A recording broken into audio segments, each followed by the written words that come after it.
Let's talk about linear progression pricing, one of the strategies we employ to develop price paths for evaluation. The first goal of this pricing model is to generate pricing paths that illustrate the results of steady movement of a stock over the course of the term being evaluated. It's also designed to thoroughly exercise a range of feasible terminal prices a stock may trend into.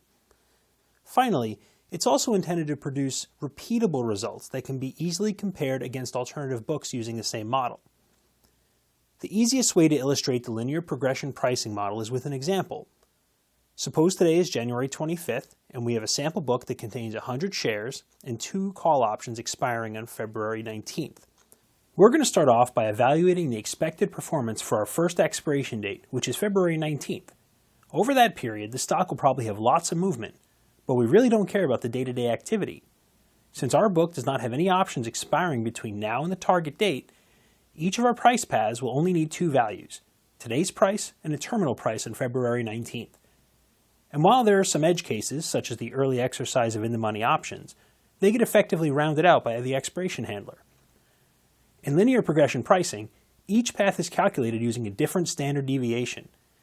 In this chart, we're only showing 7 paths, but in practice, we use hundreds of samples.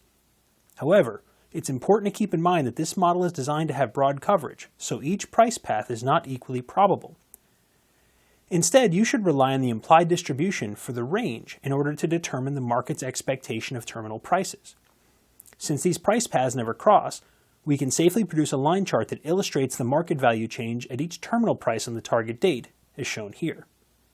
However, what happens if we move the target date beyond the February expiration to March 5th?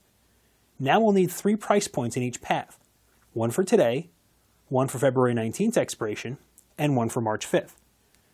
In the linear progression pricing model, each path locks in on a standard deviation move to define where each of its prices will be at the milestone dates. As a result, the February 19th prices will be the same, regardless of what the terminal date is.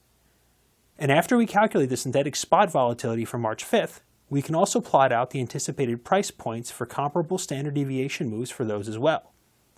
Keep in mind that these implied moves are always relative to today and not relative to the February 19th prices. While linear progression pricing is a very efficient way to model potential book performance, it's not always the most effective approach. It's ideal for scenarios where you're modeling for a date that is at or before the first expiration in your book. However, once you involve expiration dates, it becomes less realistic because the pricing always moves in the same direction. In other words, the pricing always goes up or always goes down based on the way the moves are modeled. Of course, in a real market environment, you also need to consider scenarios where the underlying moves up and down over a given price path. In those scenarios, our Monte Carlo strategy is a much better choice because it creates each path using random moves that are statistically valid. At the same time, the linear progression model offers a simplified view of the returns that makes it easier to compare a pending book with the current book, which is not as easy to do with Monte Carlo. As such, it's often easier to use the linear approach for the broad strokes and then switch to Monte Carlo to make tweaks once the general strategy is in place. As always, good luck and good hunting.